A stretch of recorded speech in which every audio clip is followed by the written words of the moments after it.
Observemos a simulação de uma plateia de sala de espetáculos.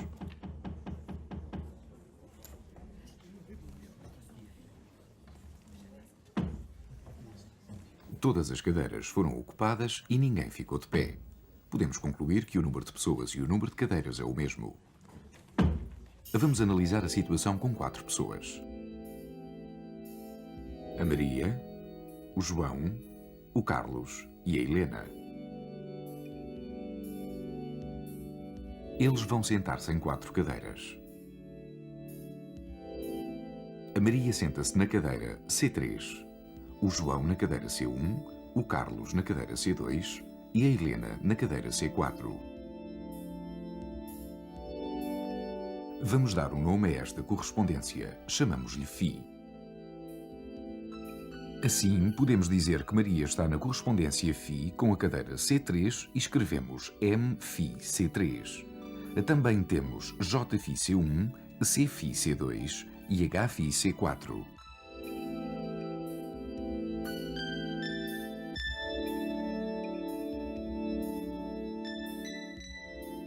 Se chamarmos A ao conjunto das pessoas e B ao conjunto das cadeiras, verificam-se as seguintes condições.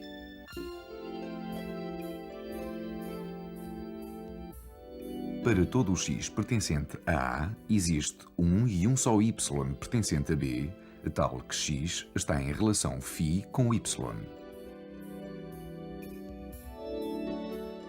E para todo o y pertencente a B, existe um e um só x pertencente a A, tal que x está em relação φ com y.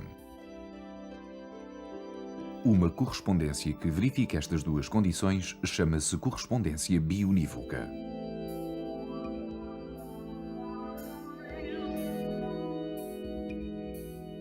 A primeira condição garante que toda a pessoa se senta numa cadeira. Também garante que nenhuma pessoa usa mais do que uma cadeira.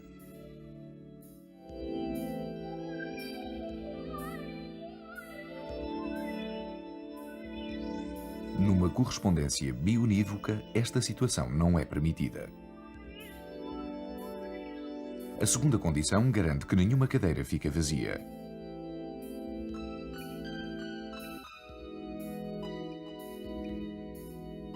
Também garante que numa cadeira nunca se senta mais do que uma pessoa. Numa correspondência biunívoca, esta situação não é permitida. Podemos então afirmar que dois conjuntos têm o mesmo número de elementos se existir uma correspondência biunívoca entre eles.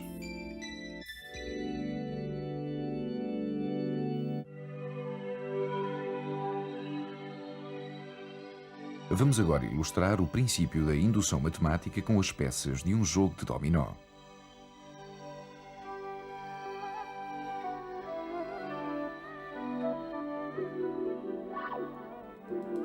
Se a primeira peça cai e se sempre que uma cai, cai a seguinte, então caem todas.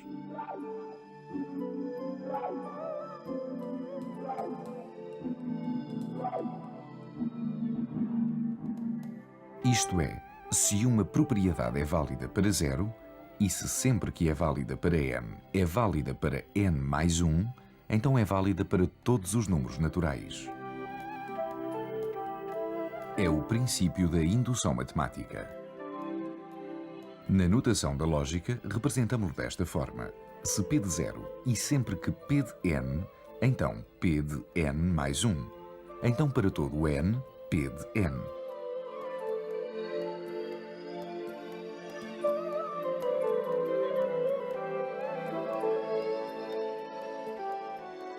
Observe o mecanismo a funcionar.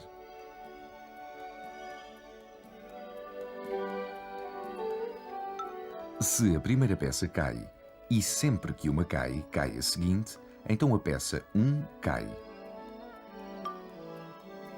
Se a peça 1 cai e sempre que uma cai, cai a seguinte, então a peça 2 cai. Se a peça 2 cai e sempre que uma cai, cai a seguinte, então a peça 3 cai. E assim sucessivamente.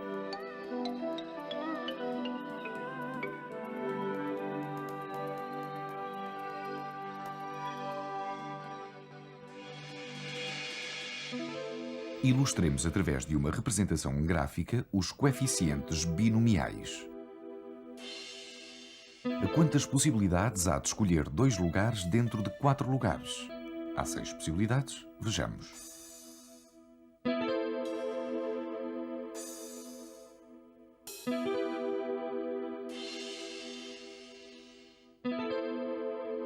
Eis os casos todos. Podemos escrever. Em geral, denota-se por combinações de n, tomadas m a m, o número de possibilidades que temos de escolher m lugares dentro de n. Se tivermos 2 pintas de cores diferentes, a pinta vermelha pode ocupar 4 lugares. Se a pinta vermelha ficar no canto superior esquerdo, a pinta azul poderá ocupar os 3 lugares restantes. Temos as 3 primeiras possibilidades. A cada mudança de posição da pinta vermelha, correspondem 3 novas possibilidades. Como a pinta vermelha pode ocupar qualquer um dos 4 cantos, vamos ter 4 vezes 3 possibilidades. 12 possibilidades, portanto. Se as pintas forem iguais, isto é, da mesma cor, resulta uma duplicação de situações. Neste caso, o número de situações será metade de 12, 6, portanto.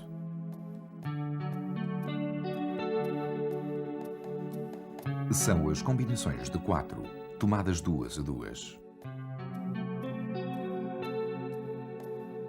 É com um raciocínio semelhante que se chega à fórmula da expansão fatorial.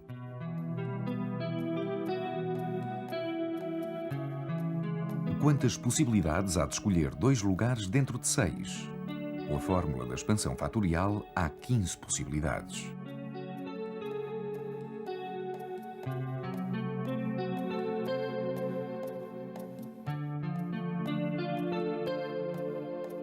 Vejamos os casos todos.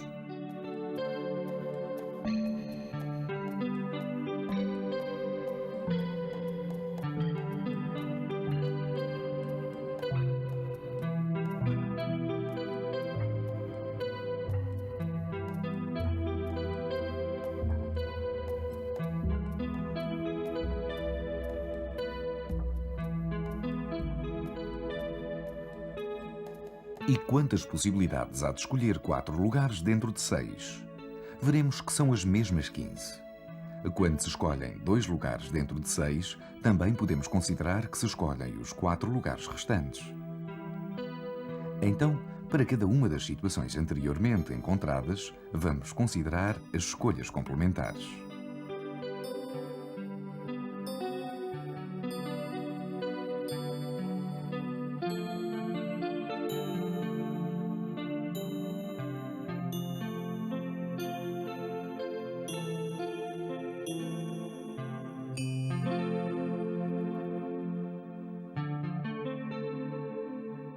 Podemos então concluir que combinações de 6, tomadas 2 a 2, é o mesmo que combinações de 6, tomadas 4 a 4. Em geral, tem-se a lei da simetria. Abordemos agora o triângulo de Pascal. Para escolher m elementos dentro de n elementos, podemos considerar 2 casos. No primeiro caso, não escolhemos a pinta vermelha. Temos então que escolher m elementos dentro de n-1 elementos. No segundo caso, escolhemos a pinta vermelha. Temos então de escolher mais m-1 elementos dentro de n-1 elementos.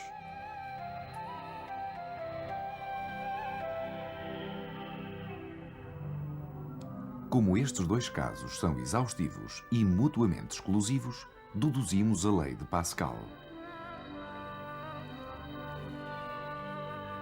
É costume dispor os coeficientes binomiais num triângulo sem fundo, o triângulo de Pascal.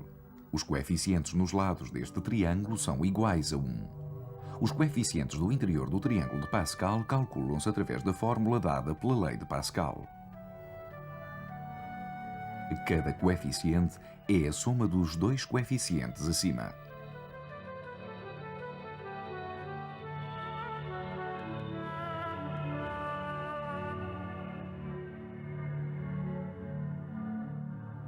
As linhas do triângulo de Pascal desempenham um papel importante na fórmula do binómio de Newton. A terceira linha dá os coeficientes de x mais y ao quadrado.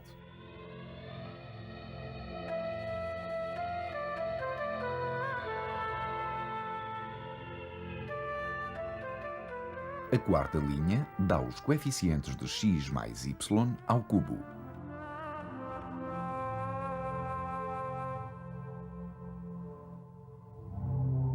A quinta linha dá os coeficientes de x mais y à quarta. E assim sucessivamente.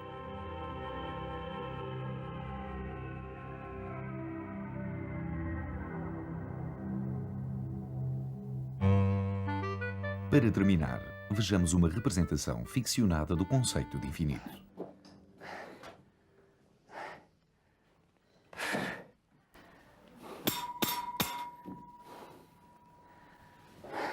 O que deseja? Queria um quarto, se faz favor. Estamos cheios, não viu? Oh, minha senhora, desculpe, mas disseram-me que aqui havia sempre lugar para mais um. Sim, mas só até às 18 horas. Oh, minha senhora, desculpe, mas são 18h05. Não me diga que por 5 minutos não vai arranjar um quarto. Bom, abre uma exceção. Mas vou ter de incomodar os hóspedes todos por sua causa. Bem, eu agradeço-lhe imenso. Vai ter de esperar que todos os hóspedes ocupem primeiro os seus quartos. Só depois é que poderá ocupar o seu. Eu, entretanto, minha senhora, eu aproveito e vou comer qualquer coisa. O seu quarto será o número 1. Eu vou passar o hóspede do quarto número 1 para o quarto número 2. O do quarto número 2 para o número 3. O do número 3 para o número 4. E assim por diante. Muito obrigado. Peço-lhe imensa desculpa por esta amassada. Muito obrigado.